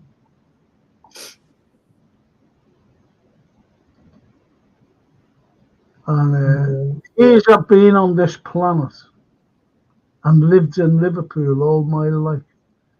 I've never been on any kind of tour around Liverpool. So definitely do my best to get to your walking tour.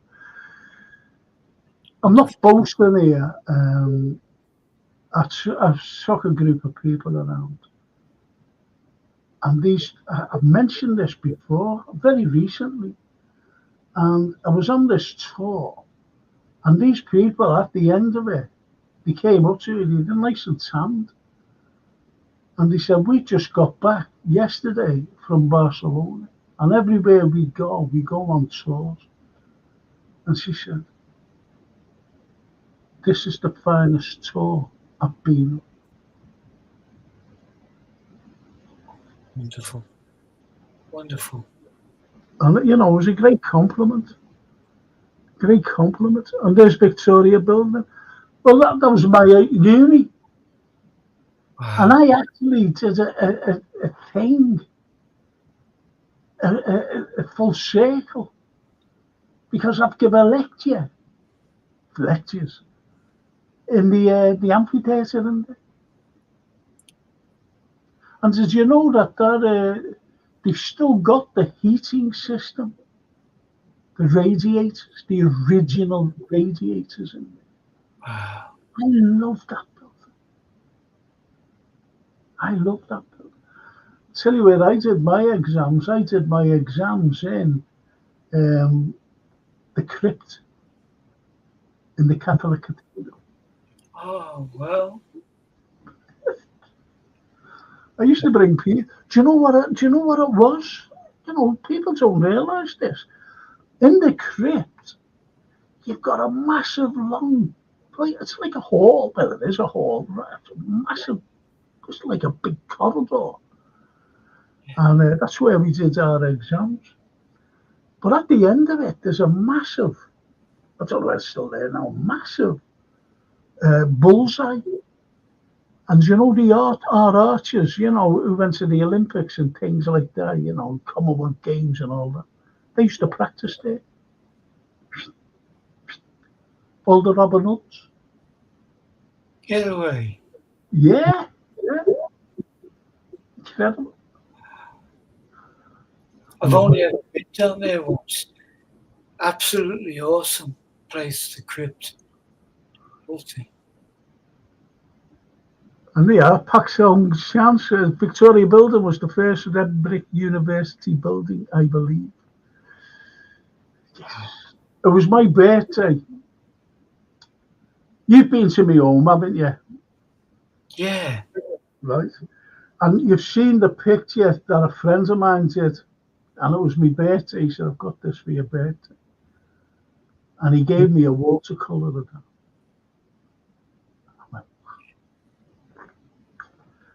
And I've got it hanging up with pride on the wall. Yeah. Of that, the old uni. It's just lovely. It's just lovely. Well, has everybody enjoyed it tonight? Because I am. And we got away from the tragedy. It's been absolutely wonderful. It really has. And it's just been great. It's just been great. It's amazing what the people, you know, the chatters have been saying. Yeah. You know, through it. Yeah. And even the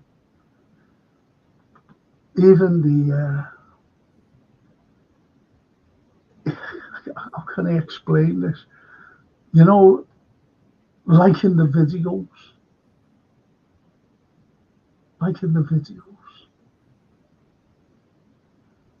That's smashing. I just want to give a mention about tomorrow night's stream. It's the football show. And I know that lads are on there who are all our football fans, so that'll be going on. I just want to thank Gap Painting Services for sponsoring the Frank Carlyle Show. Honestly, the first class, fully insured, all time served decorators. If you're an NHS worker or a senior, please get them in because you get a special discount. Even if you're not one of them, get them in if you need work done because they're very, very reasonable. Good bunch of lads, they're in and out. In and out. So just get them in. Please get them in. And join me on tomorrow night for detail. Let's see what our lads are saying. Jay. Brilliant, Frank. See you in the morning. Yes. See you in the morning, Jay. See you in the morning. Oh, Will. It's been great as usual, Frank. Really enjoy these shows. Thank you so much, Will. It's great having you on. It really is, you know, seeing you there. And Paul saying a brilliant show, Frank, as always. Really look forward to Monday's show with you and Anthony. That's a nice thing. Gary Rigby, another great show. Thank you, Gary. Thank you. And foosball, no, it's great. The old football show. There's always arguments. Pak Hung Chan. Thanks to Frank and Anthony for the show tonight.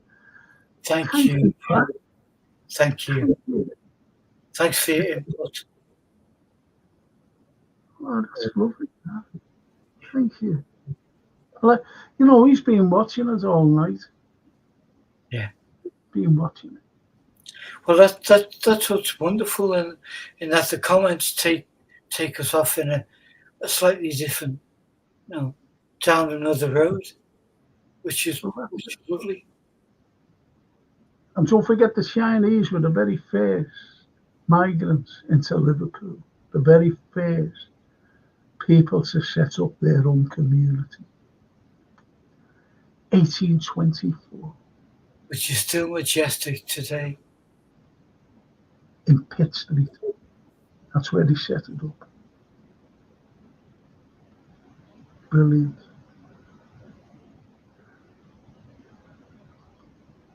And Will, hope to see you on Friday, Frank. Yes, I'd be great to see you. It will pay.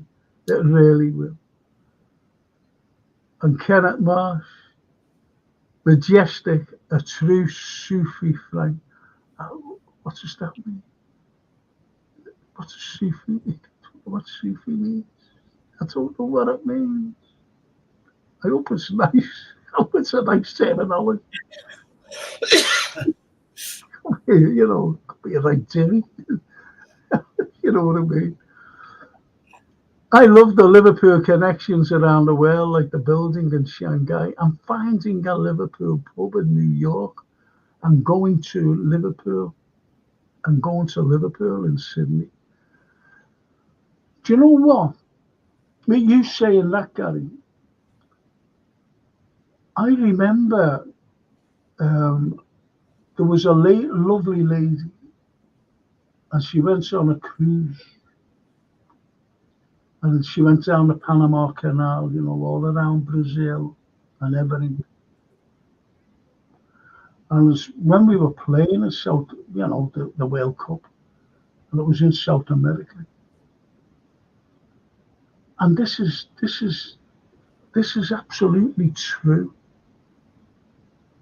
When the lady got back, you know, I said, you know, this is like, she was a mature student. And she said, Frank, did you watch the World Cup? I said, yeah. She said, we were in Brazil. True this. She said, we were in Brazil. We baked at a place called Manaus. I said, oh yeah. Gets off. They've got this big landing stage. And there's a big notice. And it said, this is a replica of Liverpool landing stage. UK. I said, go away, did you take a picture of it? She went, no. I thought, that was in Manaus. Manaus. Incredible. Incredible. It's like we always said, the mighty river. It brings us in from all over the world into Liverpool, and at a point, exports. And Will P says, Frank Carlyle and Anthony, it's been great night again. Thank you both. No, thank you, Will, for joining us. Thank you, Will. And Jason says, well, Jay, he says, thanks, Anthony. Oh, thank you. Cheers, thank you. Mark Simons, YouTube's equivalent of the two lollies. Me and you. It's all right. Well, it's a good night for me. It's a good night for me. The two lollies. Oh, I asked what a Sufi was. And Kenneth says, Kenneth Marsh, a citizen prophet Sufi. Ah, that's, what a compliment that is. Brilliant. Isn't that fantastic? Thank you so much, Kenneth. Mamma mia. There are at least 11 places in the world called Liverpool. Yes, especially in America. Yeah, but only one real one. And Australia as well. You know, there was I was on a stream once, just giving my opinion on, and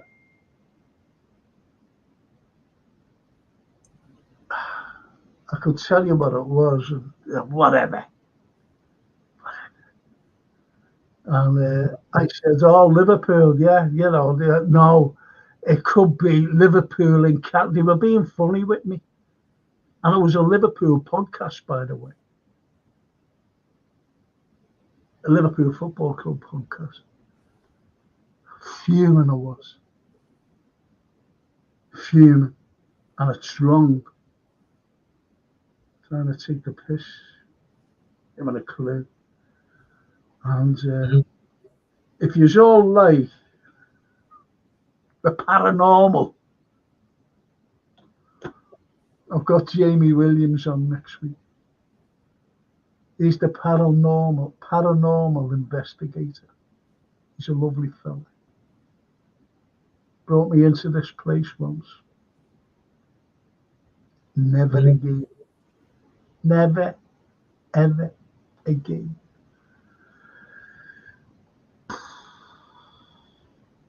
Paranormal.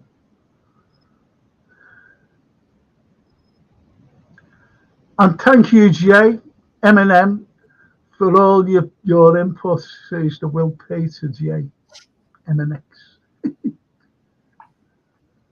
And you will up to meet you Friday, mate. That's lovely. Thank you. Look at all kissing each other now. And been to Liverpool, Sydney, and East Liverpool, Ohio, says Gary Lee.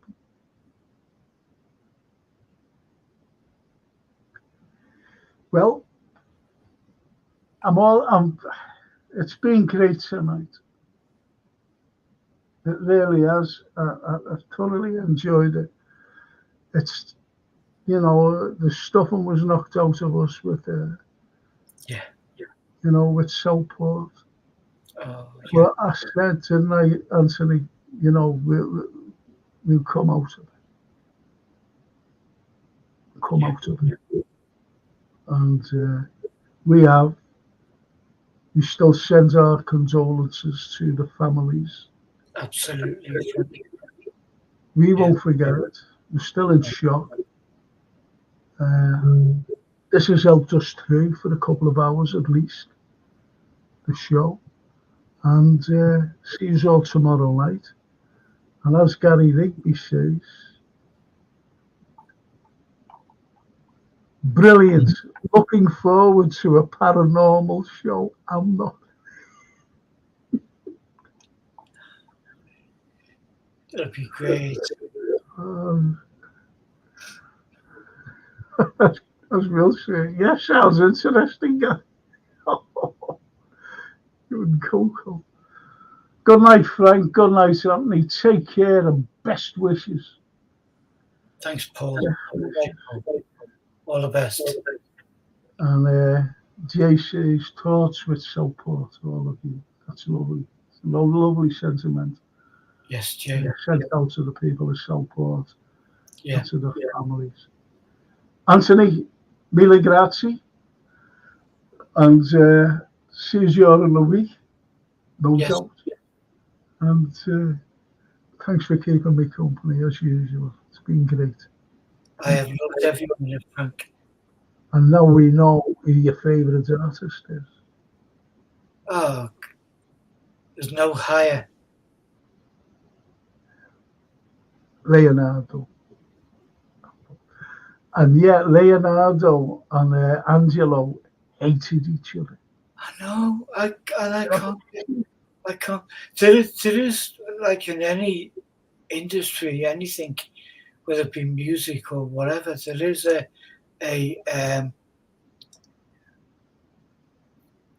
fierce competition, but I don't get that hatred. I mean, Leonardo was older he was the elder statesman, and Yeah. Michelangelo was the young. So whether he felt he had something to prove, who knows? That's a good point. That really is a good point. Because you can be jealous of people. Yes. I hate saying this, but it's true. A lot of people are jealous of me. What for? Yeah. And these are people I know. As soon as it turned me back, they're like this. Yeah. Happens. I don't know. I don't know. I don't know why. I once, during COVID, when we were all on shutdown, I was wanting to do a university course. I was going to study literature and psychology, just to get my head around what makes people think and say and do the things. What makes people tick, yeah. Yeah, but at a point I thought, I don't want to know. You know, on a daily basis, stuff like today is going on, and I thought, I don't want to know. I really don't want to go somewhere where you inhabit a chain Do of you know, thought. when you said literature, when people look at Dickens and the likes of Bill Sykes, you know, that fella with his dog Bulldog, Yeah, Bullseye, and, yeah, you know, he's walking around, and Jay, do you know, his girlfriend, right? yeah, He said, I might go to jail, will you come up and visit me if I go to jail? And he went, he has a sense of humour, you know.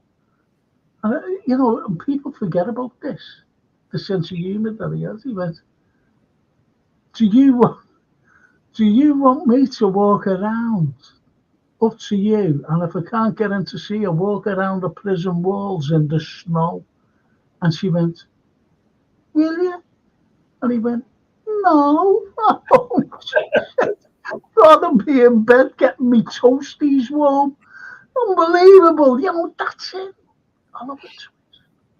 Getting me toasties warm. yeah, So, you know, that's your literature. I love yeah. it. That's right. But I'm right.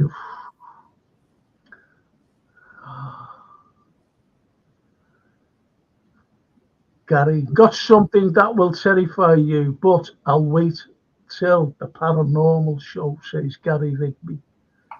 No, don't tell. Interesting, Gary. I go to bed on my own.